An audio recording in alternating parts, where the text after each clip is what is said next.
Expliquez-nous Nicolas, les députés espagnols viennent d'adopter une loi pour faciliter le changement de sexe à l'état civil. L'Espagne va devenir le pays d'Europe où ce changement sera le plus simple. Oui, la loi espagnole va permettre à chacun de changer de sexe sur ses papiers d'identité sur une simple demande à la mairie. Il faudra juste renouveler la demande 2 fois pour éviter les décisions sur un coup de tête.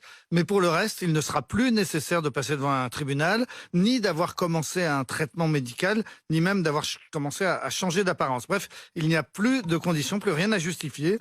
Tout homme peut devenir femme et toute femme peut devenir homme, et cela dès l'âge de 16 ans, et même 14 ans avec l'autorisation des parents, et même dès 12 ans, mais pour le coup en passant devant un tribunal. C'est ce qu'on appelle l'autodétermination de genre. La loi entrera en vigueur dans quelques semaines après son adoption au Sénat. Est-ce que c'est une première en Europe ? Alors presque, mais pas tout à fait. Le Danemark, depuis 2014, accorde aussi le droit aux personnes transgenres de changer de sexe presque aussi facilement. L'Écosse s'apprête à voter un texte identique.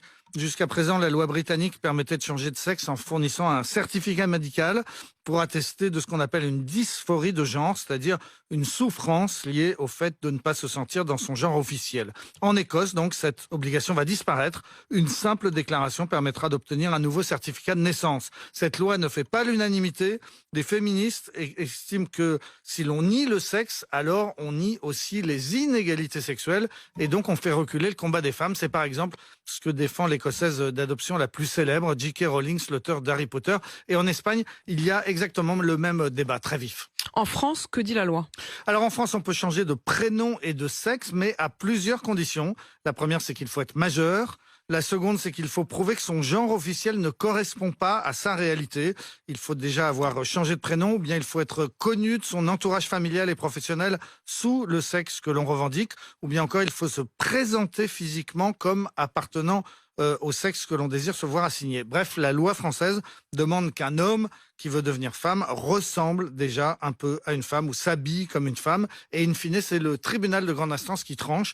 En revanche, depuis 2016, il n'est plus nécessaire d'avoir commencé un traitement médical ou un traitement hormonal. Ces traitements qui, eux, sont accessibles à tous, y compris aux mineurs. Voilà, c'est le paradoxe. La loi encadre le changement d'état civil, mais elle n'encadre pas le changement de sexe physique. Les traitements hormonaux ou les opérations chirurgicales relèvent de la seule décision d'un médecin à qui on demande de s'assurer du consentement éclairé des mineurs. Et les parents de ces mineurs concernés s'étonnent souvent de voir que leurs enfants peuvent très vite et assez facilement se voir prescrire des actes médicaux qui parfois sont irréversibles. Une récente enquête du Journal du Dimanche montrait que le nombre d'adolescents qui entament une conversion explose en ce moment. Les consultations spécialisées dans les hôpitaux français ne reçoivent plus que sur liste d'attente. Ils sont débordés.